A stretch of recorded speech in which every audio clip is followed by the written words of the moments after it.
Alright, welcome back guys. So I've done some more work on the challenge map. I don't know, is it adventure mode or is it challenge? Either one, I've done some work on it. Um, I had this idea, I think we're about 3 episodes in, maybe, 2, 3. Um, I wanted to do like a kind of test. I mean, I've got well, 2 rooms of one map, relatively sorted. So I thought we'd do a quick playthrough of that. So this is the initial spawn room I've decided. It may change, I may not like it.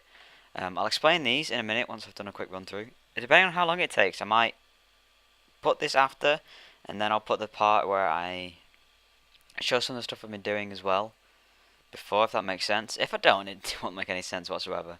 But anyway, let's get on with this. So, first off, I ain't got the other 2 classes set up. I was thinking 4 classes seems enough. Excuse me one moment. Alright, I took off that. Jesus Christ. Alright, so archer, scout, swordsman, oh no, ninja. I can't remember what I said. Just to make it simpler. Oops. Okay, so yeah, this is why we test. Let's go ditch that. So here we go. Some chain, some swords. Alright, helping rules. So this is the sort of thing. This is nowhere near done. So it's going to say a chest in front of you. You can use to store items. I recommend you take some of the ingots that have left you. If I go over here, see, I've got some ingots and some potions. Like I mentioned then, these chests can be used for storage. None of this is final, obviously. We're 3 episodes in. I ain't anywhere near as much done as I want to. But I've done some work with the shopkeepers. So you see, one iron ingot is going to give us 2 watermelon. Gold is going to give us 10 melon. 2 iron is going to give us a steak. So whether or not that's going to be worth it in the long run. And 1 gold for 4 steak. But another thing I want to try and incorporate is a sort of currency system in. So you can see here 2 diamonds and 2 emeralds, and I guess I'll do the explaining along the way. You see they're quite expensive, 3 emeralds. Excuse me again. Holy shit! Sorry. Voice is crackly. Alright. So yeah, sword shops. I'll explain how I've done that in a second. Or in a minute or 2 once I've done a little run through. So my idea was, we've got this bank. If we go here. Now this is a sort of currency converter. Some items are going to be able to be bought with certain things. So if we look here, gold. Let's go on the iron first. It's 5 iron is going to equal 1 gold ingot. And 5 gold is a 1 emerald. So effectively that's like 25 iron is going to be 1 emerald. And then 5 gold for 1 emerald, and then 5 emerald for 1 diamond. So again, you're going to need 25 gold for 5 emeralds. So for 1 diamond, and I think that'd work out. I ain't worked this out, but 125 iron for one diamond. Obviously the currency ain't worked out perfectly yet. I need to tweak it a bit, but just to give you an idea of the currency and how I want to try and balance it. So the map has some playability, and you can't go through it getting all the best stuff in one go. If you know what I'm saying. So it definitely needs tweaking. And you saw there, I actually said shops and home. Shops is obviously here. Home is going to just put you back in there. But guess I ain't really got much choice. I'm going to grab the 10 melon actually works out a lot better. And I think that should do us. We're going to hold on to the iron for now. But yeah, let's head on in. Let's go on through here. And then we should be in the first map. Alright, now you guys, if you've seen the last previous episodes, you should have seen this. I don't know why we have no sound. You guys might be able to hear it, I can't. I've got earphones plugged in. Oh god. Right, so you see these guys are really strong. I like that, I wanted that. I've used McEdit to make, you see here we've got some more food from the dispensers. That actually double did it. I don't know whether that was because I accidentally went... Is that iron door even there? Yeah, it is. I never did work our way out of here. Alright, we're gonna... It's a test run. Give me a break. Alright, so that's out of there. I'm just giving you an idea of what I see. Obviously, there's loads more tweaks I need to make, evidently. I think what I was going to do was have a button in there to teleport you out, put you back in here, or somehow put you into that room rather than you be able to come out, go on that pressure plate again, and access the food. Excuse me, and access the food. My voice is playing up today. But this is a test run. This is why we're doing the test run. So don't rage at me for it's being broken. Now this is the second room I've done. Quite proud of this. You see there, flying cookie shoots out. This is a sort of mining map. I don't think I've shown this yet. Now this rail track is actually a sort of secret, but I guess I'll show you. So you see, we do have quite a bit of food now, so you know the other stuff seems kind of pointless getting. Now you see there we got coal, and you know you might be thinking, why the fuck? Don't know why I was going to swear then. Why have you got coal? Well, you see in a minute. Now, creeper spawning, so the monsters should be spawning good. And if I'm not mistaken, yep, I've turned mob explosions off. Simply because I didn't want the map breaking, because there's some redstone and stuff. So we'll see here, these sort of little dwarf, I don't know, dwarves would live here. I don't know, or full-size people. And they're just sort of like little hobbit or hermit caves or whatever. And these chests don't actually have anything in them. Oh crap, nor will they. I need to think of something to improve the rates, because I'm not actually sure why not as many are spawning. I think it might just vary, but alright, let's get in here. So we've got some more food. You'll see there was actually a furnace up there, and then we have this coal, but that, you know, it might not be what it's for. And you'll see here we've got a potion of regen in case we may need that. So far so good, we haven't died, but we've got everything in this area, or have we? No, we don't know. There's a zombie there. I think these, I actually added potion effects using them. Oh, well there we go. We died. Okay, right. Well, we're gonna have to go and get our stuff back. Probably due to me having no sound. You would have heard that. I didn't. So let me head back in here.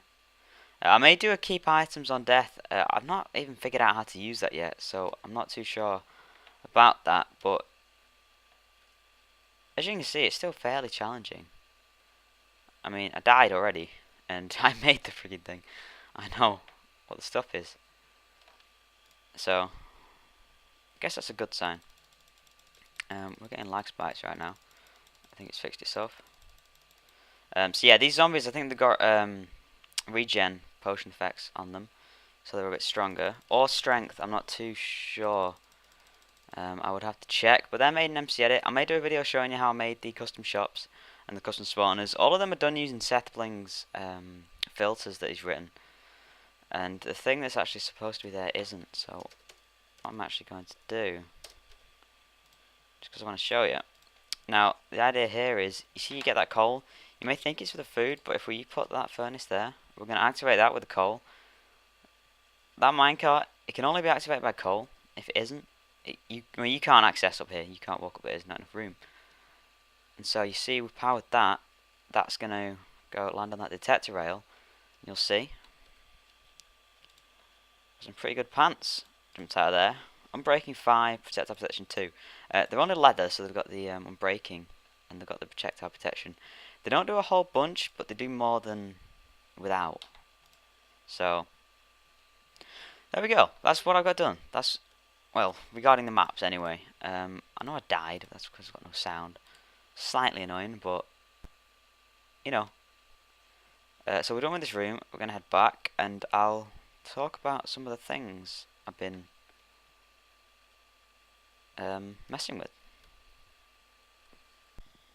Okay, now that I've died on my own map, made a complete tit out of myself. I thought I'd show you, just because I've not played through now, behind the scenes of how I've done some of the things. So the shops, what I actually did, I laid up all these things. They're just slightly random. I hadn't even done the bows, forgot to fill them in.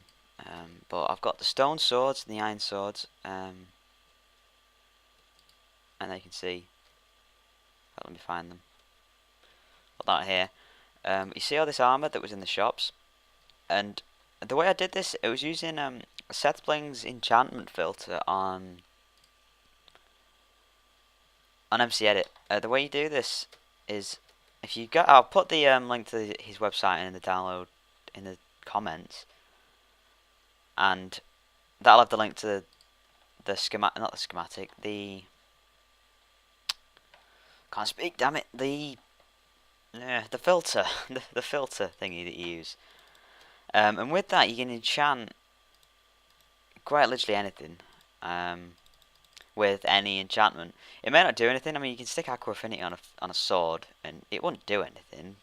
But you know, just for argument's sake, you could do it. I don't know what the limit is to the amount of damage, because you can put it up to 10. I know that, and that's the highest level as far as I know it registers, because it goes as like an X. I think I had if I find it, not too sure. Yeah, there we go. Feather falling X on some leather boots.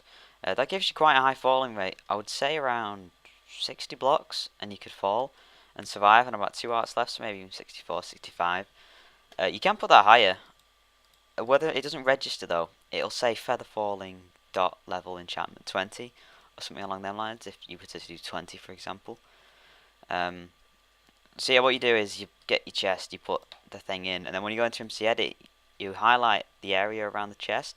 You go into filter, and you click on enchant, and then you can select your enchantments. I think I may show that in just a second. So yeah, you know what? I'll show you how to do that. So I'll show you that, and then we'll head back and I'll talk about the other things. Alright, so here we are in McEdit, and you'll see here, this is our chest. That's our chest that we put with our items in. So we're going to select that. We're going to put a box around it, and then we're going to come down here to filter, click on this. We're going to go on to, where am I looking? Enchant, effect, and then we're going to put on, let's say, knockback, and then we can throw this up as far as I know, as high as you can, as high as this box will allow you. It may crash the game, I'm not too sure. The most that it will come out is not a weird name on the sword is 10.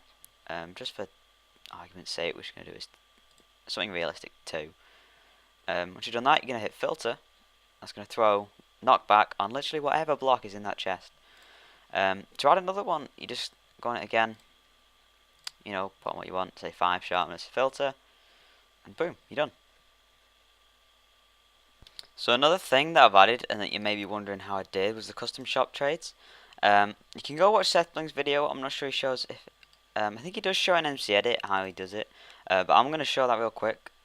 Now I'll do it. I'll do the section that you have to do in Minecraft, and then the bit that you do have to do in McEdit to get the custom shops. So first off, you have to put a chest down. The top row is the top 2 rows are the 2 items that are required to purchase whatever's on the bottom row. So say we did this, that's going to mean 1 iron ingot, 1 bread is going to equal leather boots, effect the falling. Or the same way you could do that, and that'd equal buying an iron ingot. The thing with that is it doesn't register as the feather falling X. As far as the trade's concerned, it's just leather boots. But yeah, you see here, that's how you would do that trade. I'm going to jump on over into McEdit real quick again and show you how you actually transfer that into a shop guy. Now again with the shop trade, it's the same like we did with the chest. You're going to throw a box around it, select it, filter. I'm going to filter again. I'm going to create shops. Now you got a couple options. Add usable trade, add unusable trade. That's going to add that weird square you see at the end, so that once you trade with the villager, it can't get off the trades that's already in it, and it can't make any new ones that you know a default villager would. You can change the colour of him. Maybe do this applying to what he's selling. So I think our guy was selling some boots, so we're going to say he's a blacksmith. Invincible, if you don't want him to be killed, I recommend you do that. Click filter, and then boom, get yourself a shop. Alright guys, that's going to do it for today's episode. I hope I've helped you out with some of the things that I've been doing that you may be confused about how they were made possible. A lot of this is made possible by McEdit and the filters by SethBling. So like I said before, they'll all be linked in the description. Full credit goes to him for the writing the filters. I don't want you to think that I wrote any of them.